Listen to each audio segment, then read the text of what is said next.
आज ये जो 60 दिनों से रोना बैठा हुआ है, कोरोना वायरस की तरह इन लोगों का जो माइंड सेट है, कोरोना वायरस एक है कि धीरे धीरे जो बढ़ते जा रहा है ना, ये भी दिल के मोदी के अंडर में ही है। अगर मोदी ने एक दिन लाठी चलवा दिया ना, तो आपको क्या लगता है वहां कोई दिखेगा? लेकिन ऐसा करने से तुम्हारी प्लस पॉइंट ये है कि रोने बैठ जाओगे कि 15 करोड़ पे अत्याचार कर रहे हैं, 100 करोड़ अत्याचार कर रहे हैं, रोडों पे आ जाओगे। और सुन लो मेरी बात, अभी इन्होंने कहा था मैं और वो ये देश ने जो ये इंडिया जो है ना, ये आंदोलनों से भरा है, आंदोलन से भरा है, आंदोलन से बना है भैया। सुन लीजिए, ये देश जो है ना, ये आंदोलन से बना है। कोई भी आंदोलन को आप दबा नहीं सकते, कुचला नहीं सकते। किसी भी आंदोलन को धार्मिक रूप से देखिए भैया एक मिनट बता दो मुझे, आंदोलन का मुझे मतलब बता दो बस। हाँ बताइए। ये जो नारे लग रहे हैं ना, हाँ आपने जो बोला जी, अगर सच में ये नारे लग रहे, गलत नारे, अगर सच में भारत को एक सेकंड चलो, उन्होंने गलत नारे लगाए, उन्होंने गलत नारे लगाए, आपने इसका विरोध किया? भैया मैंने किया। क्यों? हाँ किए। कब किए बताइए? अच्छा ये बोले कब थे, किस समय बोले थे? डेट बता दो, डेट बता दो। हाँ बताइए। मैं कोई राजनीतिक दल से नहीं। नहीं हम भी नहीं है। हमें कौन सा बीजेपी वालों ने थप्पा दे रखा है क्या कि आप राजनीतिक हो? नहीं दिया है भाई। हमें एक चीज मालूम है कि हम हिंदू हैं, सबसे पुराना धर्म हमारा है, सनातनी है। हमारे धर्म के ऊपर आँच आएगी तो हमें रोडों पे आना है, और ये तुम्हें सीखना पड़ेगा, ये तुम्हें सीखना पड़ेगा। भैया सब धर्मों को एक मानना। हमारे सबको भी आपने लग रहा है अलग गीता पढ़ रखा है, उपन्यास अलग पढ़ा है, रामायण पढ़ा होगा। गीता ने कभी बोला वो लोग, सुन लो मेरी बात, हमेशा वो लोग हम लोग, वो लोग हम लोग, ये रहेगा और हमेशा रहेगा, आजीवन इसलिए रहेगा। आप यहीं अफजल की बरसी मना लो, टुकड़े टुकड़े गैंगों के साथ रह लो, देश को तोड़ दो, असम के सारे 30% अलग मांग लो, तो ये रहेगा वो और हम। इसलिए रहेगा कि आपकी जो माइंड है, आपकी जो एकता है, वो देश को तोड़ने के लिए है। आप सरकार की बात नहीं माने, चलो सरकार पक्षपात कर रही है, आप कोर्ट की बात नहीं मान रहे हो, कोर्ट पक्षपात कर रही है। राम मंदिर का फैसला आया, आपने बोला कोर्ट पक्षपात कर रही है। 3 तलाक पे आया, कोर्ट पक्षपात कर रही है। तो आप भारत में रह रहे हो कि पाकिस्तान के ओसामा बिन लादेन बने हो यहाँ पे? किसकी बात मानेंगे, किसकी बात मानेंगे बताइए? भैया मैंने क्या बोला कि आप लोगों ने संख्या बढ़ाते बढ़ाते 3 देश ले लिए, आज चौथे का मैं सेकुलरिज्म का जो चादर ओढ़ के बैठे हैं उनके लिए भी कह रहा हूँ। इसमें क्या है ना कि जो हिंदू हैं, सुनिए मेरी बात, जो हिंदू हैं और जो मुस्लिम हैं, वो हिंदू बढ़िया है जो देश के लिए एक है, वो हिंदू बढ़िया है जो देश के लिए एक है, और वो मुसलमान भी बढ़िया है जो अपने धर्म के लिए है, कम से कम अपने धर्म को समझ तो रहा है। बीच में आते हैं वो सेकुलर, जो इधर भी खा जाते हैं उधर भी खा जाते हैं। वो तमाम हिंदू सेकुलरों के लिए मैं कह रहा हूँ कि धर्म अपना लो, मुस्लिम धर्म अपना लो। तुम्हें हमारे साथ रहने खड़े होने से बढ़िया है जब तुम्हें हनुमान चालीसा नहीं आता है। एक मुसलमान में 5 साल का लड़का नमाज पढ़ने के लिए 2:30 बजे तैयार हो जाता है। आप कितनी बार मंदिर गए हो? हाथ में कलावा है तुम्हारे? कैसे मान लो हिंदू हो? क्या है तुम्हारा धर्म? कुछ नहीं है तुम्हारा धर्म। केवल तुम्हें एक चीज ये साबित करना है कि मैं हिंदू हूँ, और वो हिंदू है तो मैं उसके खिलाफ बोल दूंगा तो मुसलमान मेरे को सपोर्ट करेंगे, और सबसे पहले तुम ही लोग। कुछ नहीं है सर। आज सीए को लेकर ही, सुनिए, सीए को लेकर ही वारिस पठान इस तरह का बयान देते हैं, कहते हैं कि 15 करोड़ मुसलमान 100 करोड़ हिंदुओं पे भारी पड़ जाएंगे। जो चीजें आसानी से नहीं मिलती उन्हें हम छीनना जानते हैं। इसके लिए मैं बताता हूँ भैया एक मिनट, वारिस पठान ने जो बोला गलत है। दिल्ली पुलिस को मोदी जी के अंडर है, अरेस्ट क्यों नहीं करवाती उन्हें? क्यों नहीं करवाती? हैदराबाद में है, गलत बोला। दिल्ली पुलिस जब अफजल की यहाँ पे बरसी मना रहे थे उस समय भी दिल्ली पुलिस मोदी के अंडर में ही था, और आज की डेट में जब केजरीवाल हमारे से सर्जिकल स्ट्राइक पे सबूत मांगे उस टाइम भी दिल्ली पुलिस के अंडर में ही था, मोदी के अंडर में। और तो किसी धर्म में लिखा है कि सड़क बंद कर दो। देखिए, अगर कोई भी धर्म अपने धर्म को देश से बुरा मानता है, अगर वो मुस्लिम हो, हिंदू हो, सिख हो, ईसाई हो, गलत है। यही प्यार आपका, यही आपकी सोच अगर काश पाकिस्तान में दिखाई होती तो आज वहाँ पे हिंदू 2% नहीं बचते बेचारे, जो खुलेआम मार दिए जाते हैं। कैसी बात करते हो यार तुम? एक सेकंड, इन्होंने अभी थोड़ी देर पहले कहा था कि वो और हम, ये बात मैं पूछना चाहता हूं कि जब जम्मू कश्मीर से कश्मीरी पंडित भगाए गए थे उस समय ये मानसिकता कहाँ थी कि हम लोग एक हैं? उस समय ये लोग तो गांधी को फॉलो करते हैं ना, कांग्रेस पार्टी गांधी को फॉलो करती है। मैं उनसे पूछना चाहता हूं कि कांग्रेस पार्टी अगर गांधी को फॉलो करती थी तो उस समय हम वाला सिस्टम कहाँ था? इन्होंने अभी जैसे कहा कि वो और हम, हिंदू और मुस्लिम आप लोग डिफ्रेंशिएट करते हैं, डिफ्रेंशिएट इन लोगों ने शुरू किया है। कोई भी हिंदू कभी कट्टर नहीं होता है जब तक उसके धर्म पे आँच ना आए। और ये बात जो है, चाहोगे इस चीज को लेकर कि कांग्रेस अब यूपी के मुख्यमंत्री योगी आदित्यनाथ को आतंकवादी बता रही है? अगर योगी आदित्यनाथ को आतंकवादी बता रही है तो मैं कह रहा हूँ योगी आदित्यनाथ जी को एक दिन के लिए आतंकवादी बन जाना चाहिए। और इनको आतंकवादियों का काम ही क्या है? गोली मारने का। ये बोलने लायक रहेंगे ही नहीं। एक मुलायम सिंह खुलेआम जब 1990 में गोली चलवा दिए और राम मंदिर के लिए गोली चलवा सकते हैं, उस समय ये आतंकवादी नहीं थे। उस समय ये देश की एकता को बनाए रखने के लिए गोली चलाए थे। ये थी इनकी बयानबाजी। और आज योगी आदित्यनाथ अगर इनके छाती पे चढ़ के वसूली कर रही है तो वो काम गलत कर रही है।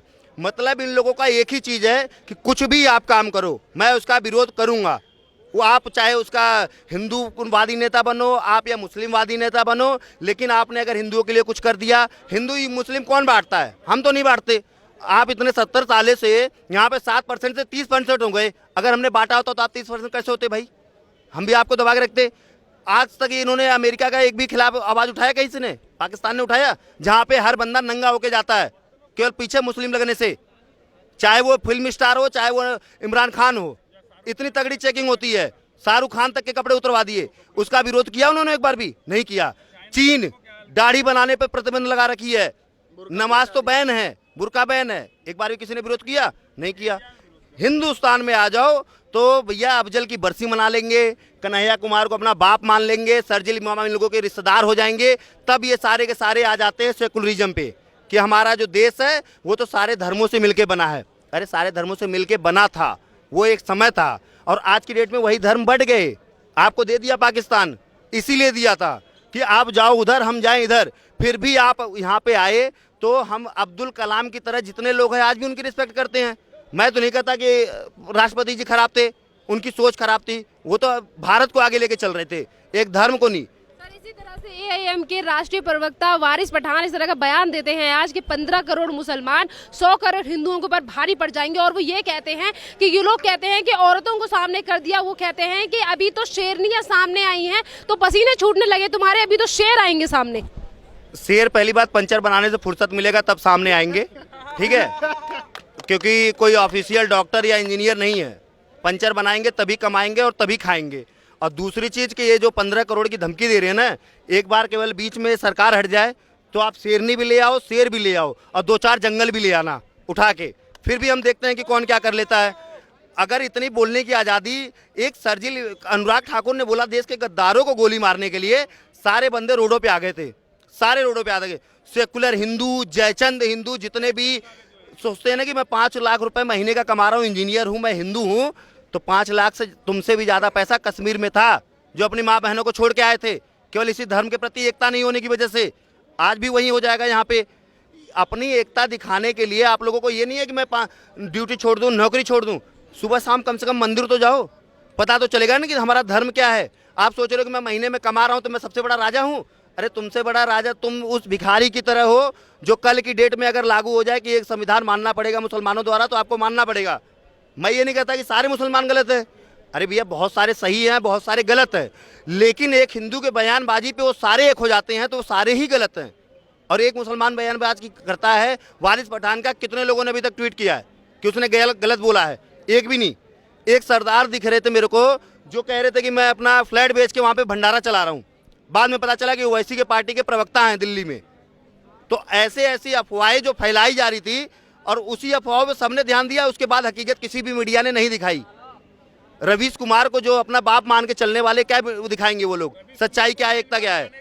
ये देश का बेड़ा गड़क करने वाले एक जो बीच में सेकुलर बैठे हैं, चाहे वो इस धर्म के हो चाहे वो उस धर्म के हो। कम से कम मुसलमान जो भी हैं वो 15 करोड़ एक तो हैं। आपके यहाँ पे कितनी एकता है, कितने लोग एक हो? एक भी नहीं हो। सारे बंदे किसी भी, अगर हम कुछ बोल रहे हैं धर्म के लिए तो कितने लोग यहाँ पे सोच रहे होंगे कि यार ये तो गलत कर रहा है, ऐसे कैसे मुसलमानों को बोल रहा है। अरे भाई ये मेरे देखो ना कि कश्मीर में कितनी माँ बहनों को छोड़ दिया गया, जिंदा जला दिया गया। आप ये देखो ना, असम में, ये दिल्ली में आ जाओ, ब्रह्मपुरी में 50 लाख का मकान 5 लाख में बेच के भाग रही है। सर, जिस मंच से वारिस पठान इतना ज्यादा विवादित बयान देते हैं और उसी मंच में मौजूद होते हैं असदुद्दीन ओवैसी, जो कि उनसे कुछ कहने की बजाय मुस्कुरा रहे होते हैं इस तरह के बयान सुनकर। देखिए, ओवैसी जी का तो यही ठेका ही ले रखा है उन्होंने कि मैं कुछ भी करूंगा, अपने धर्म को एकता रखूंगा, मैं उनके साथ रहूंगा और उसे पूरा विश्वास है कि ये मेरे लोग हैं, ये हमेशा मेरे साथ रहेंगे। एक सर्जिल इमाम को पकड़ने के लिए 5 राज्यों की पुलिस लग सकती है, तो वारिस पठान कितने खतरनाक बयान पे अभी तक उसको गिरफ्तारी क्यों नहीं हुई है? अब कहाँ चली गई बीजेपी सरकार?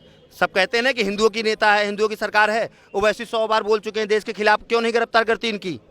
इनको भी गिरफ्तार करो।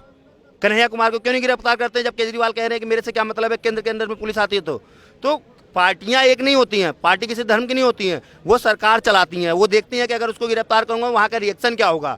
अभी एक माहौल इनसे समझा नहीं जा रहा। आपको क्या लगता है शाहीन बाग जिस दिन बैठे थे, इतना ही शाहीन बाग कम से कम 50 यूपी में बना था, लेकिन योगी जी ने 10 मिनट में खत्म कर दिया, बनने ही नहीं दिया शाहीन बाग। यहाँ पे क्या हुआ कि बनने दिया, इनको बाकायदे मेहमानों की तरह नवाजा गया कि आप बैठो, हम आपके साथ हैं। हम भी गए थे, मैं भी गया था वहाँ पे, 10 मिनट में हटा दिए, जेल में डाल दिए बिठा के, रात में 10 बजे छोड़े, जबकि हमारी कोई गलती नहीं है। तो ये होता है लगातार जो हमारे साथ हो रहा है ना, कि आप हिंदू हो तो आपको जेल में डाल देंगे। कहना चाहोगे जिस तरह से एनसीपी के प्रमुख शरद पवार 9 तारीख को आए हुए राम मंदिर के फैसले को लेकर भी कहते हैं कि जिस तरह से राम मंदिर के लिए ट्रस्ट बनाया जा रहा है, उस तरह से बाबरी मस्जिद के लिए ट्रस्ट क्यों नहीं बनाया जा रहा, यानी कि केंद्र सरकार है वो भेदभाव कर रही है। एक बार भी उन्होंने ये बताया कि जिस तरह से हज हाउस यात्रा करने के लिए 1100 करोड़ रुपए अखिलेश जी ने बनवाए हैं गाजियाबाद में, वैसे ही कहीं अमरनाथ यात्रियों के लिए ठहराव के लिए क्यों नहीं बनाया जा रहा है? एक बार भी उन्होंने बोला ये? इतने सारे मंदिरें हैं, इतने सारे तीर्थ स्थान है, वहाँ पे एक सरकारी हॉस्टल फ्री में आश्रम बनाने के लिए कहीं एक बार भी बोला उन्होंने? एक बार भी कहीं वो नहीं बोला है। उससे उनको क्या मतलब है? राम मंदिर के लिए ट्रस्ट बन गया तो उसके लिए भी ट्रस्ट बना दो, क्यों बना दो भाई? वैसे तो तुम लोग बड़ा स्कूल पे ज्ञान दे रहे थे कि वहाँ कॉलेज बनवा दो, कॉलेज बनवा दो, तो 5 गज में बना दो ना, 5 एकड़ में कॉलेज। अब नहीं पढ़ोगे तो डीएम नहीं बनना है तुम लोगों को। अब आ गए मस्जिद पे। अभी तक तो जब तक फैसला नहीं आया था वहाँ पे कॉलेज बनना चाहिए, बनवाओ कॉलेज, हम देते हैं परमिशन। ट्रस्ट बनाने के लिए भी सुप्रीम कोर्ट की तरफ से ऑर्डर दिया जाता है और उसमें भी वो सरकार को बदनाम करने की कोशिश करते हैं और ये कहते हैं कि सरकार भेदभाव कर रही है। मतलब जिस चीज के लिए ऑर्डर सुप्रीम कोर्ट की तरफ से मिला है ट्रस्ट बनाने के लिए, उसमें भी ये कहते हैं कि सरकार की तरफ से ये ऑर्डर दिया गया और सरकार सिर्फ एक मंदिर के लिए ट्रस्ट बनवा रही है। देखिए, यहाँ पे जितने लोग विरोध कर रहे हैं सीए का, उनका सफल तरीका एक यही है कि ये पहले से ही भारत में एक कोरोना वायरस की तरह अंदर छुपे हुए थे। अब ये जितने भी बाहर जिस तरह से आ रहे हैं, वैसे ही लोग खतरनाक की तरह मर रहे हैं। लोगों का मरना शुरू हो चुका है। ये जैसे जैसे बढ़ते जाएंगे, आपको क्या लगता है कि इनके बढ़ने से हमें प्रॉब्लम नहीं हो रही है? बहुत सारी समस्याएं हो रही हैं, लेकिन हमारी आज तक हिम्मत नहीं है कि हम कहीं पे भी एक रोड ब्लॉक कर ले, क्योंकि रोड ब्लॉक करने से पहले हम सोचेंगे कि हमारे महीने भर का खर्चा चलेगा कैसे। लेकिन वो नहीं सोचते, वो अपने धर्म के लिए लड़ रही है। जब उनको कोई दिक्कत नहीं है तो इसका मतलब वो बांग्लादेशी हैं, पाकिस्तानी हैं। और अगर बांग्लादेशी पाकिस्तानी यहाँ पे हैं और वो निकल जाएंगे तो अपने आप बेरोजगारी का मुद्दा खत्म होगा, महंगाई कम होगी। अरे भाई 2 करोड़ 10 करोड़ अगर भारत छोड़ेंगे तो क्या उनके लिए नौकरी कहीं ना कहीं तो कर ही रहे ना कुछ काम, तो वो छोड़ के जाएंगे तो क्या लोगों के लिए ऑफर नहीं आएगा? तो ये सारा जो माइंडसेट है वो ख़त्म करना पड़ेगा।